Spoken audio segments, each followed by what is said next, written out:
Good afternoon. Thank you so much for being here today. My name is Dr. Christopher Lewis, and for those of you that came yesterday, welcome back. If this is your first session of the Jumpstart Orientation, welcome.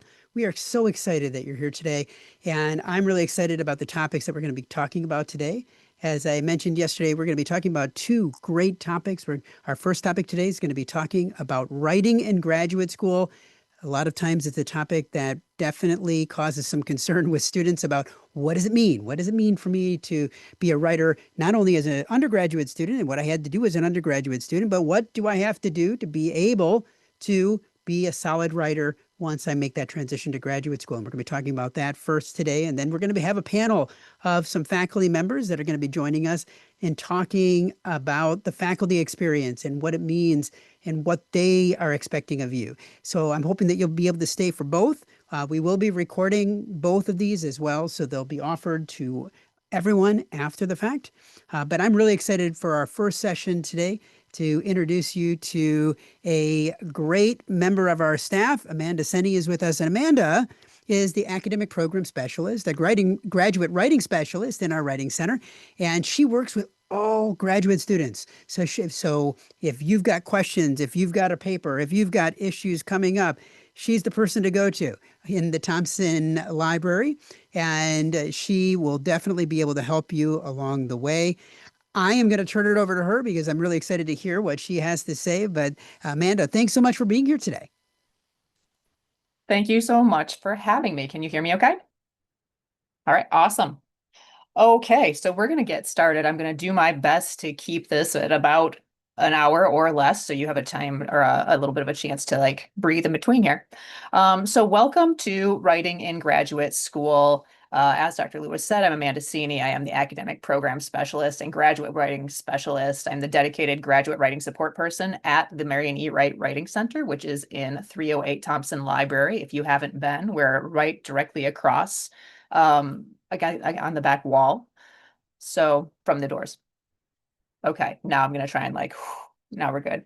Okay, so let me get this going so I can shift there. All right. So hello, just a little bit about me.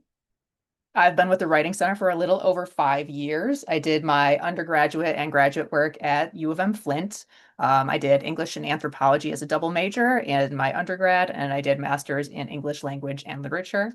I am a first generation non-traditional student. So if you are here today and you are worried, you're nervous, you are not sure that you belong, I feel you. I understand what it's like to try and balance all of these different pieces. All I can say is there is a place for you here, and there are resources and people that are here to help you succeed. Okay, so let's all take deep breaths together. We can do this. Um, on the just the personal side, okay, why is there a chicken? Because I love my chickens. I really do. We got chickens during the pandemic. It's my pandemic poultry flock. I love them. They're great. They're hilarious. They're wonderful. So I work them in wherever I can. There's my chickens. I also love ukuleles, kayaking, paddle boarding, gardening, cooking, all the kind of like farm light stuff. Oh, and reading and writing, obviously, which is why we're here. Okay, so we are going to take you through today just sort of some things to remember. We'll start out with. We're going to do undergraduate versus graduate writing. What are some of the differences? What does that look like? A couple of planning and time management tools, a whole section of just general writing tips, and then some different resources and support. So we are going to start. We're going to get started with just a little bit of a workshop aspect of this with a bio. We're going to take like 1 minute to write a 1 to 3 sentence bio, maybe 1.5 minutes. All right, go. I'm going to set my timer and everything.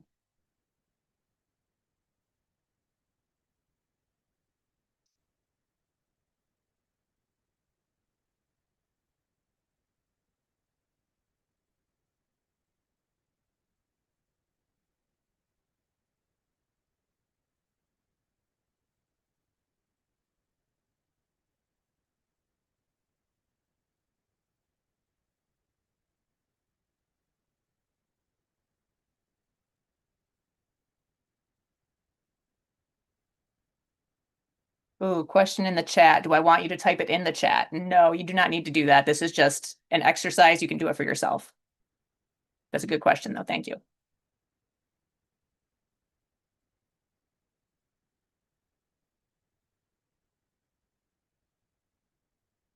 We've got about 10 seconds.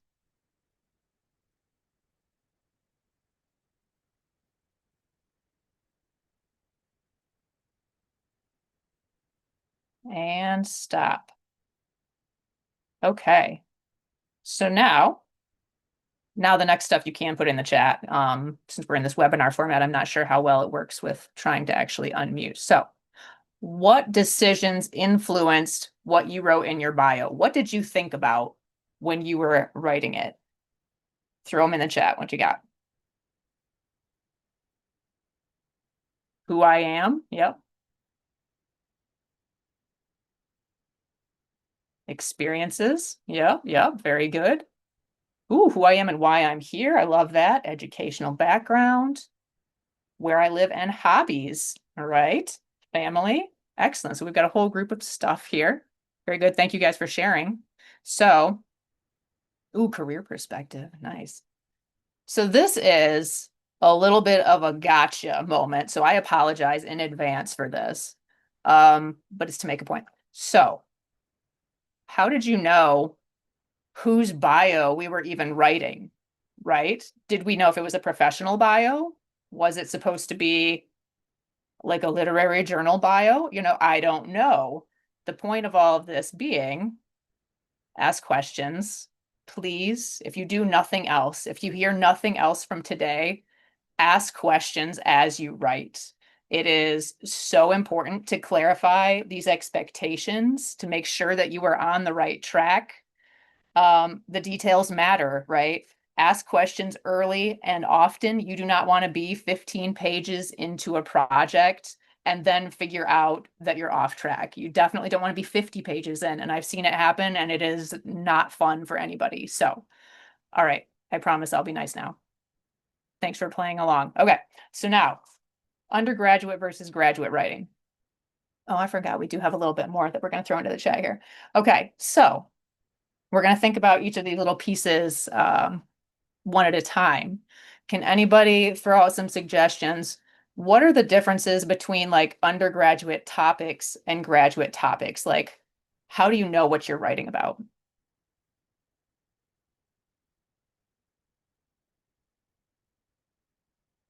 Anybody in the chat?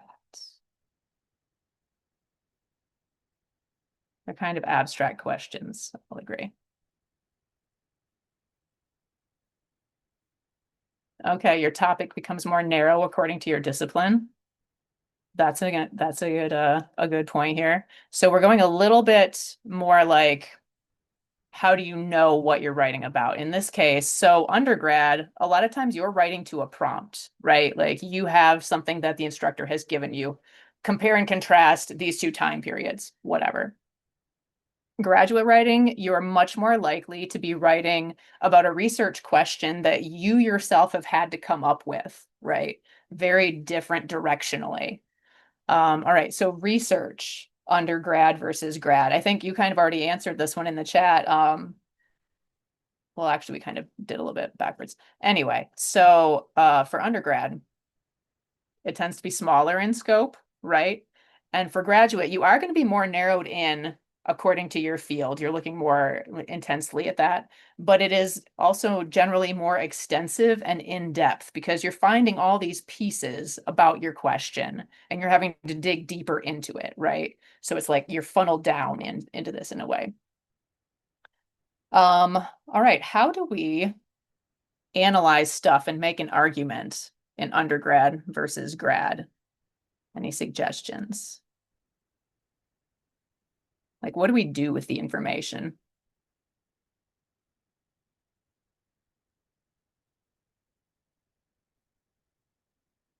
Oh yeah, somebody's in support from other research. Okay. So that's like kind of what we do with it is a little bit different, right?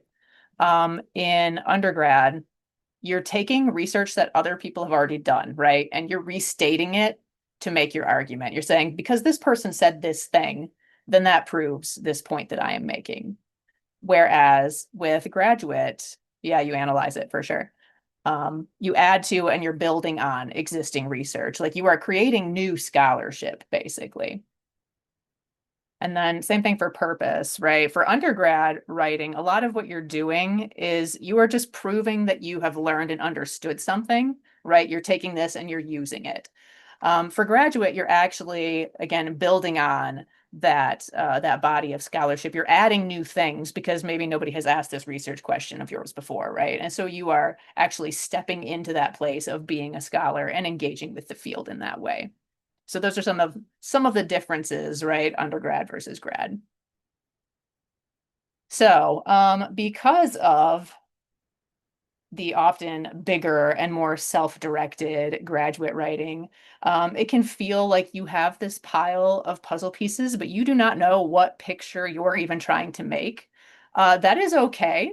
Figuring out the picture, that is part of what the graduate writing process is doing, right? This is part of that processing, just part of like thinking and learning. So what we're trying to do is kind of get some of these pieces and put them together in a way that we can identify these gaps that then you can research and then like narrow in on your particular research contribution, right? So one of the ways that you can start organizing and shaping your pile of puzzle pieces is you can think about your sources like panelists at a conference. I've had people say they actually like literally envision them as like sitting next to each other in a row, which we want to think about here. If they're panelists, how do they interact with each other? Like how are they relating to each other? Do they agree? So Smith says coffee is good. Jones also says coffee is good. Okay, that's a relationship. That's how these sources are working together. Do they disagree? Smith and Jones say coffee is good. Brown says coffee has negative health effects. Okay, so they disagree, right? And this is another relationship. This is how those pieces fit together. Do they add to ideas, right? Smith and Jones Smith and Jones say that coffee is good. Brown says coffee is bad. Phillips says that coffee is good in particular situations if you have a certain health condition. Okay, you've added to that idea that it's good or not. Is it providing background or context, right? Are you adding more in the background space? Does it reveal reliable, replicable data? Are you leaving gaps or unanswered questions? These are just all these pieces of how do they actually work together and fit together. You're doing a lot of synthesis and analysis in this piece, right? And trying to figure out again, what is that big picture? Okay, so any questions before we move on to the planning and time management?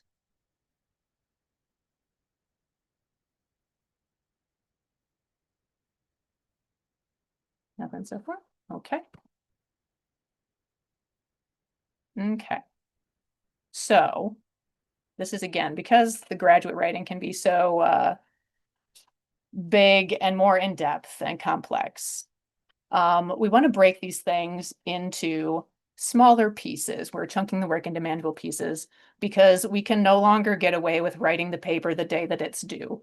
I know this is a sad frowny face for me too. It was a sad day for me. But this is true. Don't do it to yourself.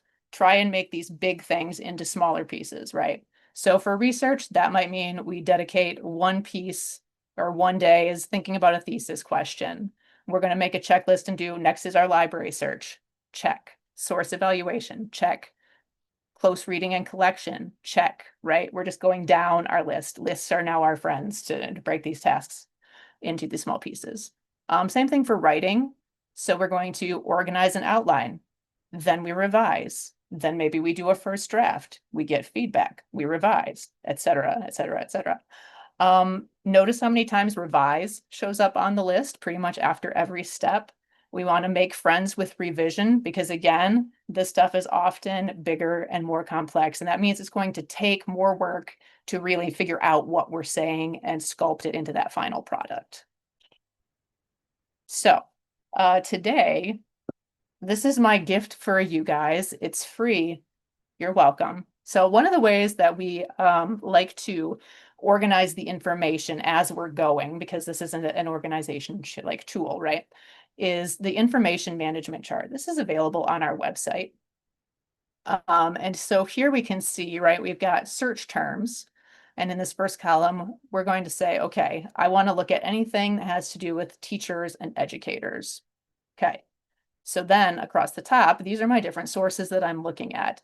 In this case, source one is going to be Smith. See, we use Smith, and then here's Jones over here. We use them a lot.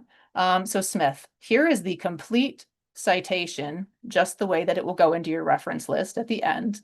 This is a huge time-saving thing. If you do this now, then you don't have to spend that last minute at like 11:58 before you're due at 11:59 trying to finish up the reference list. So pro tip right there. So here's our source. Now I'm going down, okay? Anything that Smith says about teachers and educators, this is my key term. Here's the direct quote. Here is a paraphrase where I put it in my own words. Here's how I think I want to use this in my paper. And then we're going to do the same thing, right? Teachers and educators, what does Shaw say? Direct quote, paraphrase, how am I going to use it? I'm going to use this quote to support my argument of XYZ, right? Again, same thing over to source three. If we do it this way, we have done a lot of the background processing work that can often make it harder as you're like getting into the writing process.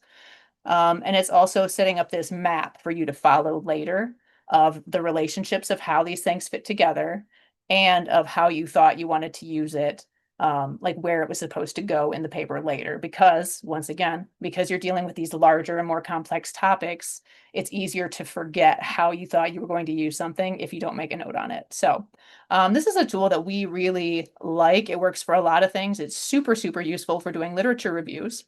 So I recommend. If you're not going to use that, make sure you're taking good notes in some other form, okay? There are other things like Zotero and EndNote that will do this like online or a similar version of this, but either way, make sure you're taking good notes, do yourself a favor, save yourself time. Okay.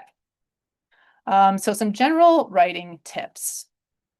So for drafting, so number one, if you can, right, create a writing routine. This is going to look different for everybody. For those of you in STEM fields, sometimes you guys really want like a list of exactly how do I do this? I should write at what time? How long should I write? How many pages should I be getting a day?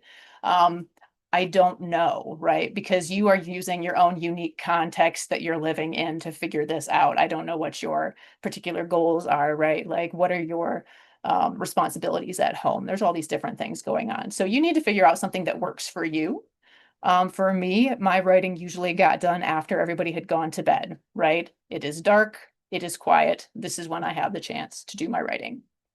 But the point being, make sure that you find something that works for you in your unique circumstances. Okay, you also want to set realistic goals, including time. It always takes longer than you think it will. So make sure that you're leaving yourself enough time and be realistic about what you can get done in that amount of time. And yeah, realism is your friend, right? Again, you know your own unique situation. You know basically how much time you have to work with. So be realistic within that time. Excuse me. Another big one, draft and revise in layers. This is no longer a one and done drafting process. We want to make sure that we're doing this in the bits and the pieces, right? And we go back a little bit and we draft a piece here and we go back and we revise a piece here. So this might look like we're picking one thing to focus on, right? I might draft my methods section and be done with it. That's my focus for today. When we're revising, I might do one revision just for spelling. I might do one revision just for citations, and I'm going to focus on these pieces that I've broken out, okay? You can end on an interesting point. This is a tip from a coworker of mine. Because if you end on an interesting point, then you're excited when you go back in to start your drafting the next time, right? Oh, tricky. I thought that was pretty fun. That is why we call her Tricky Vicky. So there's a special little like whoop, surprise. Okay, you can create a to-do list for your next session. This is something that you would do before you stop your writing for, you know, the night, for the day, whatever, so that you know what you planned to do next. Just because, again, They're big projects, they're complex projects, and then I'm sure we're all going about life and it's very busy. So make a list. That way you just know. Okay. And be okay. This is a big one. Be okay with writing a messy first draft. You can't do anything until you have words on the paper. All right. You have to have words on the paper to start working with. So your first draft, it doesn't have to be pretty. It just has to get the ideas onto the page, and then you can work with them and revise them and shape them and make them into what you want. This was like mind blowing to me because I would get so caught up in trying to make sure I had everything perfect on that first draft that I might spend half an hour, all of my writing time, trying to pick like the one perfect word in this sentence. We don't have to do that, guys. Be liberated, be free, okay? A messy first draft is totally all right. We're going to go back, we're going to play with it, we're going to fix it. It's going to be great. So then, because we have this messy first draft, right, which we're okay with, we need to think about revision. So revision, again, revision is now our friend. We're going to do a lot of it. So we want to revise in stages or in layers, like we said before, that helps keep you from being overwhelmed. Now, what is really tempting is to start with stuff like spelling and grammar. It's not necessarily terrible, but those are the easy ones to do. And if it turns out that you have spent, 20 minutes fixing all of your spelling mistakes over in this paragraph that you then realize you didn't even need, it's not even doing what it's supposed to do, then that's 20 wasted minutes, right? So what we generally advise to do, right, is to start with your big picture stuff over here at number 1. Do you have a thesis statement? Does it answer your thesis question? Are you synthesizing and analyzing? Is this meeting the assignment guidelines? That's a big one, okay? This happens more often than you would think. Just double check. Are you doing what you think you're doing? Is it what the instructor wants you to be doing? Does it meet the discipline's conventions? Does it have all the right sections? Are they in the right order? Like big stuff like this. Does it make sense overall? And then from there, we can move into organization and structure, right? This is looking at more like the paragraphs. Are the paragraphs a reasonable length? Are they focused on one idea? Are there transitions between the paragraphs that show the relationships between the ideas, right? Look at your quotes and paraphrases. Are you doing them correctly? Are you using them in the right way for your discipline? Again, do you have the right point of view, first person, third person, whatever? Are you being concise? And then after we've got all of that, then we can look at the third stage stuff of like the grammar, the spelling, sentence length, word choice. Are your citations right? All of those things, right? So again, starting from the big and working your way to the small, doing that in those layers so that you're being efficient with your time and you're not being overwhelmed.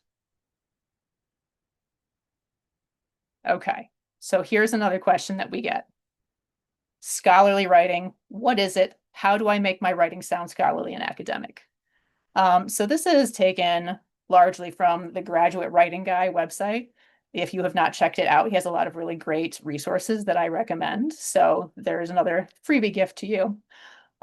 So honestly, the best way to sound scholarly and academic is to be clear, concrete, and direct. Okay, it's not about all of the fluff that we like to add or that some of us may have added an undergrad to hit a word count, right? We don't do that anymore. Now we cut that out. You're clear, you're concrete, you're direct.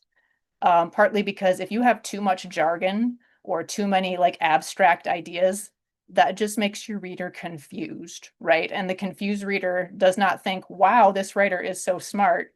What they probably think is, wow, this person doesn't know how to write clearly. That is not what we want, right? Clarity is everything, honestly, in my personal opinion. There is a time and a place for there to be jargon. It's not that you can't use it, but it shouldn't come at the expense of the clarity of your meaning. So for a couple of examples, right? I was working with a graduate writer and they had a lot of abstract stuff and a lot of phrases that kind of were vague, but almost had a thought. And And we were asking some questions of like, well, what did you mean here? And he would tell me what he meant. And I said, can we just say that instead of this thing? And he said, but I want it to sound like graduate level writing. I said, that's fine, but I'm a graduate level reader and I can't understand what you're trying to say, right? So again, the clarity versus sounding academic. Or again, I had a coworker who was so concerned that she wanted to make sure that the professor knew she had done the readings and that she really was trying hard to be a really good graduate student. And so she wrote a very convoluted paper, which then got returned to her with the note saying, I'm so sorry. I can't understand what you're saying. Can you please rewrite this? Right. So it does happen. It's better to be clear and direct. Again, my personal opinion. Like worst case scenario, you can alienate the reader by being too convoluted and concerned with that kind of jargon. So here's an example sentence. Again, this is from the graduate writing guide. Writing is difficult, but it gets easier with practice. Clear, direct. I like it. Versus, the process of textual production is onerous, yet it becomes perfunctory as a result of successfully or successively repeated efforts. Okay, the meaning is the same, essentially. Which one would you rather read? And which one gets the point across more clearly? So another way to think about this is if what you have to say is important, then it's worth saying in a way that's accessible to your reader. That's my soapbox. I will get off it now. So something else to think about is your audience. Who is your audience? What do they need in order to understand what you're saying? Again, it can be really tempting to say, well, my audience is all experts, and so I can use all of the jargon and all of the language, right? And they're going to understand what I mean. One of the problems with this is that experts in the field are not necessarily experts in every area of the field, right? The fields we are going into are big, they're broad, they have lots of nooks and crannies. So can you define terms? Is there any reason not to, right? It doesn't have to be every term. If there are very common ones that are used, fine. But is this accessible to a lay reader, somebody coming from the outside? Could they also get the gist of what you're saying, right? Things to think about. Okay. Now, that is not to say that like anything goes. It's not that there aren't, conventions. I'm not going to call them rules because there are almost always exceptions and loopholes, but there are conventions. There are trends within the fields that you're going into. And it's going to vary depending on the discipline. So as partly your job is to be a detective and figure out by reading within the field what these conventions are, right? So for style, is it direct and concise? If you're in engineering, is it very technical writing? If you're in humanities, is a narrative style okay, right? Are you going for really formal academic, or can you be more conversational? It's going to depend. It's going to depend on the situation and on the discipline. Point of view, right? This is another big one. A lot of times, especially if you're doing APA and STEM stuff, you're going to generally use third person with no reference to yourself as I or we or me. Usually there's no second person, but again, humanities, you can get away with different things. So it's going to depend. Active or passive. I think some of the science likes the passive because they are interested in the process, right? So active, the subject and the verb are the focus. The student poured, right? Passive, you have the object and verb are the focus. The chemicals were poured. Again, just depends on the discipline. It depends on the focus. And then, yeah, we were just hitting here again, the word choices and technical language. We want to avoid overusing jargon to the detriment of clarity. Clarity is key. Okay, quick pro tip. When you're reading all of the many, many articles that you're going to read, and there will be a lot, and that's okay. But as you're reading these, like we can take a step back. Yes, you are reading them for content, but we also have this whole meta thing that you can do. Read for writing clues. Okay, because part of learning what's expected in your discipline is doing that reading within your discipline. What are other writers doing with their written work, right? What sections do they include? Is there an abstract? Is there a methods? Like, what information goes where within those sections? What kind of abstract is typical? Is it structured? Is it unstructured? Um, what order? Yeah, what order does stuff go in? And kind of like that's how you start to get a sense. What language are they using? Can we use contractions or not? Let's find out. So just keep an eye out for those things as you read, and that will help you get that sense and build that knowledge. And then here's another thing. So first person language or person first language, sorry. There's a little bit of disagreement or some debate on this one, but we're going to put it out there just so that you're aware. For APA, I think the official stance is that you would use person-centered language. So instead of a developmentally disabled person, which is the thing first and then the person, you would say an individual, the person with developmental disabilities, right? So you do the person and then the trait. I've seen some different things on this where this is the general accepted thing, but sometimes within different communities, they might prefer to do like the thing first because they're sort of reclaiming that. So it depends. And that's just, again, another thing to be be aware of and be thinking about. Another thing too, if anybody's doing any higher level like social sciences, right? If the community that you're studying is using different language, then typically you would use that instead of person first. It just kind of depends. All right. Does anybody have any questions about any of that? I know that's a lot of information. So throw it in the chat if you've got anything.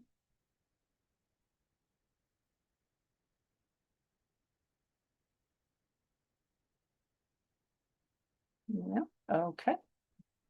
So moving on to our last section, this is resources and support. So again, we're kind of glossing over a lot of things, but here are some of the resources and support that you do have as you're going along on this writing journey.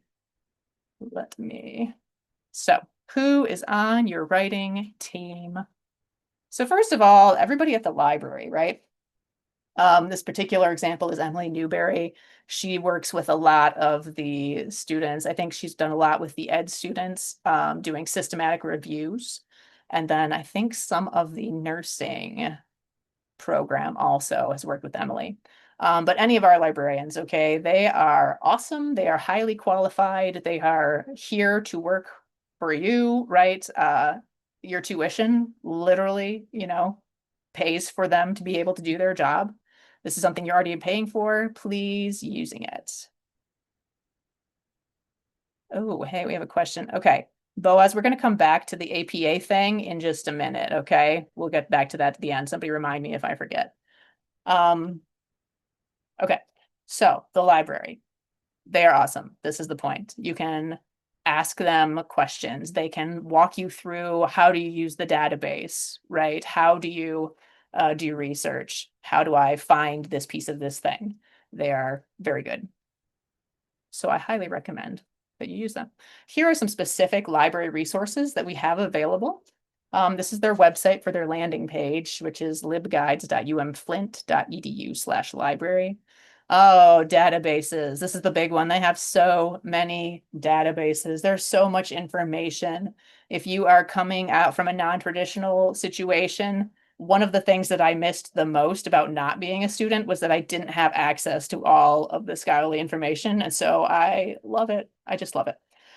They also have some research management tools and some training on them, like Zotero and EndNote. Some of you are going to be required to use some of those. Some of you may not, but they're an option.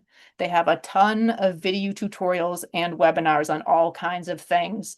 How do you avoid plagiarism? How do you do research? How do you do just tons and tons of things? Oh, different intros to different citation styles. Okay.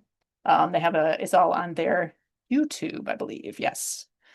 They have Ask a Librarian. So this is sometimes a live chat depending on the hours so that you can just type a chat in and ask them a question. If it's not live, then you can just send them the question. They will get back to you. They're very good. They have a particular thing called Sage Campus online learning platform. I did not know about this until recently. This is actually like Sage is a big publishing company, and they have a whole bunch of online modules for how to go through the research process and how do you prep an article for submission to a journal for publication. Very interesting stuff. So again, if you just want to like learn some more of research skills on your own, there you go. It's there, it's out there. This has nothing to do with graduate writing, but we have Mango languages, you guys. Use it. It's great. And there's also a seed library. I love it. Okay, so here is, this is the landing page for the library. Here is the search bar. Okay, this is where you would put in your basic search thing to try and find anything in any of the databases. Now, if you are doing a big research project, there are ways to narrow this down. Ask the librarians. They're very good at walking you through that process.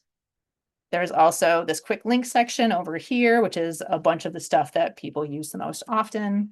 And then there's this upper menu system on the top, which they have all sorts of really cool stuff up here too. One of them is the research help section. So they have this thing on the citation tools, the research process guide. They have a whole, I think it's almost a certificate on avoiding plagiarism. And then the video tutorials will take you right to their YouTube.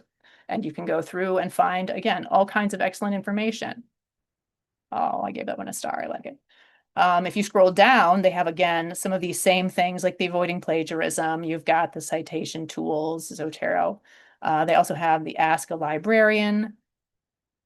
Yeah, the planning your research. The hours and events thing up here in this top one, that's their calendar. So if they have webinars or different in-person events going on, you can see them there. Reserve a study room, right? They have small rooms, they have big rooms, they have rooms with big screens where you can work through stuff. They have whiteboards, they have all kinds of stuff. So if you're on campus, you can reserve a study room. Very useful. All right. So that's the library stuff. So we also have the writing center staff. Again, we are on your side. We want you to succeed. So this is, again, this is me, and I am the academic program specialist and the graduate writing specialist. So if you are working with graduate writing, typically I'm going to be the one that you see or that you work with. I also have Vicky as a coworker who does some work with graduate students. You are free to work with any of our tutors. Some of them are newer and don't have as much exposure to the graduate level stuff, but we do have very good tutors. So like Chase in this picture, he's the other one in the picture. He's currently teaching English in Japan now, but for about 2 years, he worked with a faculty member on all of her different journal articles that she was working on for publication. So just throwing it out there, we have skills. So what can you do with the Writing Center? This is a great question. We will work with you in all stages of the writing process. That means if you don't have a draft and you're just trying to come up with a research question, we can help you with that. We brainstorm. Brainstorming is super fun. We love it. If you have a rough draft, if you have an outline, if you have a final draft that you just want to polish, that's great. It doesn't matter where you're at with it. We will work with you to try and make sure that you are being able to make meaning and convey that to another person. What do we work with? All kinds of writing. That includes personal writing. So like if you're a creative writer, you need to blow off steam and like have somebody look at your novel. We do that. We love it. It's super fun. Poetry, that's another one. We also do, so scholarship essays. You will be able to apply for scholarships. Okay. We work with the scholarship essays. Oh, what's the other one? Cover letters and resumes. All right. Another big one, especially towards the end. If any of you are in the OT program, you guys are typically required to bring a resume to us to get feedback. We get a lot of training on that. So we are, if I may say so myself, pretty decent at it. So bring it. What else? We do mock interviews. Okay. If you have an interview coming up for an internship or for a job position, let us know. We can set that up. We'll just go through the whole thing. You role play the situation, then you debrief afterwards. It's a great way to practice that stuff. Presentations, we have a whole different room where you can put your presentation up on a big screen and walk yourself through it, right? We can give you feedback on the presentation slides themselves and on your delivery. And it's always nice to have an extra opportunity to work out the jitters. So we do all that stuff. Basically anything, if it's got words or meaning, we will work with it. Okay, undergraduate, we work with a lot of undergraduate students. We do work with graduate students and faculty and staff, and we work with community members as well. So if you have a family member who wants to also get feedback on their writing, that's cool. Bring them in. We do that. And one of the things that we can also be, if you're not necessarily needing a lot of help with the writing, but you just need to like a way to keep on track, we can be an accountability partner. We can have regular check-ins, whatever you need to be successful. We have 3 different appointment types. You can do face-to-face where you come into the center and we talk. You can do live online, which is a video chat. It's very similar to Zoom. If you're working with me, I have to use Zoom because live online doesn't work on my computer. Who knows why? But anyway, that's a video chat, which is again, we're meeting in real time. It's synchronous. We also have an e-tutoring option, which is asynchronous, which just means there is no real-time conversation going on. You would just upload your paper to our system, and then I or another tutor will go through it, and we leave you comments using the comment feature in Word or Google Docs. And then that way you, at the end of your appointment time, you're able to go back in and read through those comments. Just a couple quick notes on e-tutoring. If you are trying to do a brainstorming session, e-tutoring is not the way to go, right? We can't really e-tutor something that doesn't exist yet. Also, it has its pros and cons. It's nice to have if you have scheduling issues, right? Like if you are working during the day and we don't have evening hours and you just need to have something looked at, okay, e-tutoring works. But it is also always a good option to make a follow-up appointment or something like that if you have any questions and you need to like talk through and figure out what we meant by something, because it's only half of a conversation that way. We work a lot by asking questions about okay, as a reader, it seems like this is doing this. Is that what you were trying to do? Or was it supposed to be this, right? So the e-tutoring, you only get that half of it, and it's hard to figure some things out that way. So always make a follow-up if necessary. All right, so how do you make an appointment? You would go to our website, which is umflint.edu/writing center, and you hit this friendly yellow book an appointment button. If you don't have an account, it will prompt you to make one. You just sign in using your UMish credentials with the little duo verification thing. And then you have access to our schedule. You pick an open appointment box and do the thing, right? You fill in the whole information. What do you want us to look at? What kind of appointment type? Do you want a half an hour? Do you want an hour? And we go from there. A couple of notes on the appointment length. Okay, this is another big one. People kind of underestimate the amount of time it takes to get feedback on the paper. So for a half an hour, usually the maximum amount of pages we work with in that time is 4, and that's 4 double-spaced pages. For an hour, that's usually up to about 9 double-spaced pages, depending. If you have more pages, that means more appointments, right? You are allowed by the schedule to make up to 2 one-hour appointments in a day, I think up to 10 a week. If that doesn't work for you for some reason, you can email me or you can email us at the Writing Center and we can figure out how to get you into the system, okay, or how to schedule it best for you. But the point is, right, okay, let me see. So we have had I had a 20-page paper come in today. It doesn't work for a half an hour appointment, guys, right? That's all I'm saying. Like we can't even really read through it in a half an hour, all those pages, let alone like digest it and really dig into it in the way that we want to. So just be realistic about time. And if you know that you need to have it looked at by a certain date, try and do that earlier rather than later in case the appointments fill up, because otherwise we can only look at like the first 4 pages or the first 10 pages or whatever. Which is a downer for all of us involved, right? So just be cognizant of that.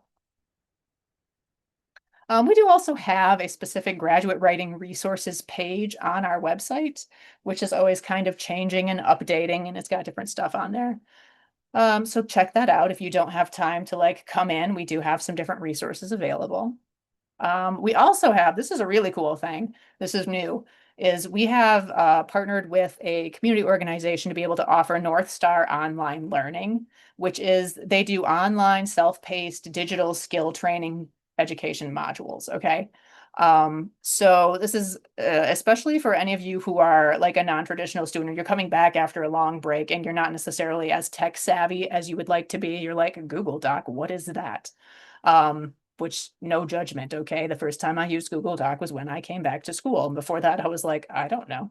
So point being, this is a really great resource that we have available to be able to brush up on some of these skills and just figure out how you even use the technology that really, it is really pretty necessary to be able to use this stuff. It's like an extra layer that adds extra stress on top of the writing, right? So just it's an option if you need to work on some of those digital skills and able to be able to take off that other layer of stress and be more confident with that. And that, okay. Thank you so much for listening. That's all I have. I know we have a question in here, so let me go back. Okay. So the question was, so basically with APA style of referencing, it goes with the third person pronoun. Is that correct? It's not necessarily third person pronoun. You're not talking about yourself in the third person, like she said or he said. What it usually ends up being is you kind of phrase around it, and it's more like research showed something. Well, you're the one who did the research, right? Um, yeah. Does that make sense? It's just you're not generally using I to say that you did a thing. Although there are still on the APA website, they say that in some cases, yes, you can, depending on the situation. So, okay, awesome. Does anybody else have questions? This can be writing questions, writing center questions, library questions. I don't know all of those, but I will do what I can. Where did I say we could find the information collection? Oh, the information management chart. So the information management chart that is on our website. I was going to try and find the link for you guys and have it ready, but I couldn't use our website earlier because I hadn't cleared my cache. Go figure. So by the time I did that, I didn't have it, but it is on our website. I think it's in writing resources, maybe. There should be a side menu over there, and there should be the information management chart. Okay.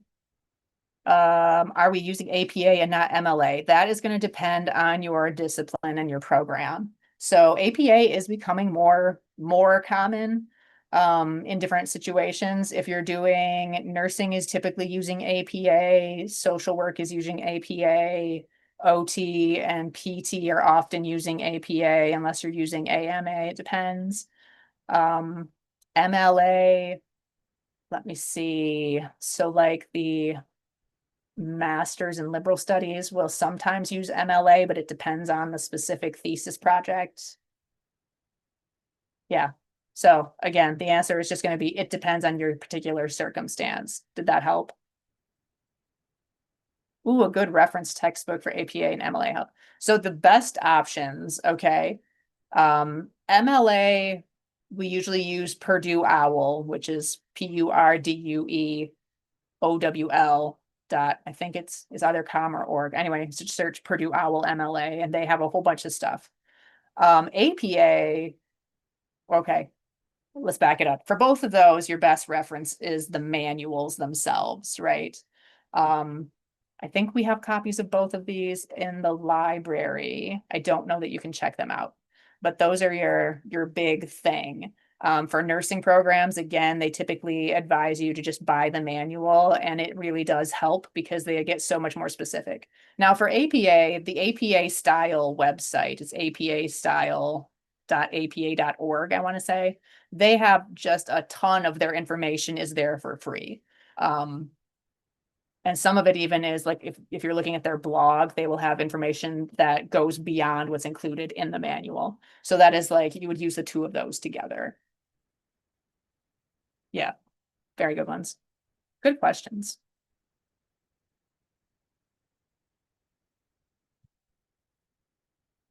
You're welcome. Anybody else? And feel free, if you want to ask a question out loud, you can raise your hand and we can Yeah. have you ask that way as well. Awesome. Oh, while you're here too, I do have this lovely QR code, which will take you to a survey just to let us know if this was helpful and what you would like what you liked and what didn't work. So if you have a chance to fill that out, that would be amazing for us to make sure that we're keeping things useful.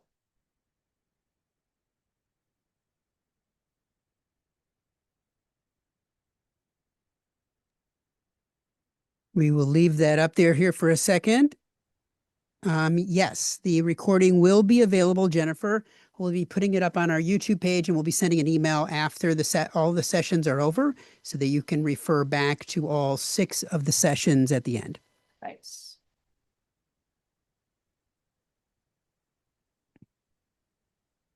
Okay. Well, Amanda, I just want to say thank you. Thank you for being here today, for sharing all of this amazing information. And for all of you, I encourage you as you're going through this process, make sure, ask for help. Reach Mm-hmm. out, ask for help when you need it, ask for help before you need it.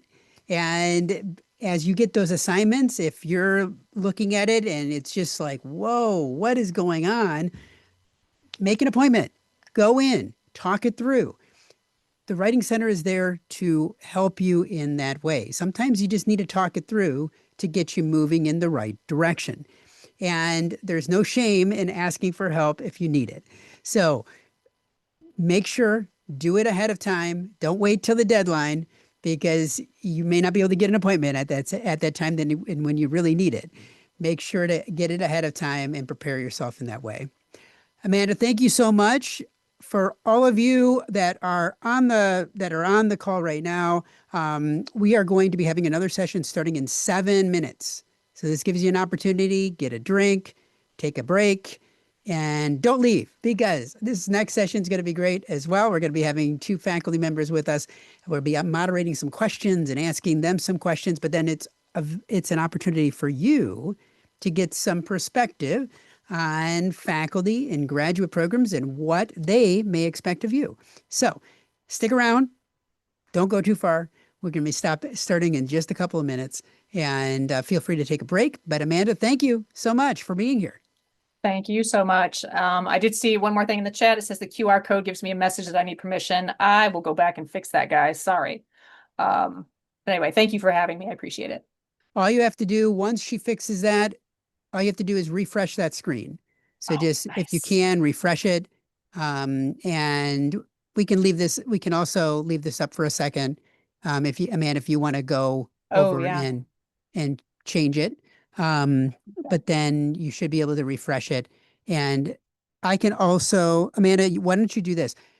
Copy and paste the link right into the chat, and then they'll have it there as well. So, if we give Amanda 5-10 minutes, go fix the permission piece, then, oh, so it says it worked for somebody else. Oh, okay. So somebody was trying to use it outside of the U of M domain. So there we go. Oh, you're Oh, muted. I Yep, there we Oh, I swear I know what I'm doing. Okay, wonderful. Yeah, so you do have to be signed in using your UMesh stuff, but okay, if that works for them, then we should be good. Okay, wonderful. All right. Thank Thank you you so again much. so much.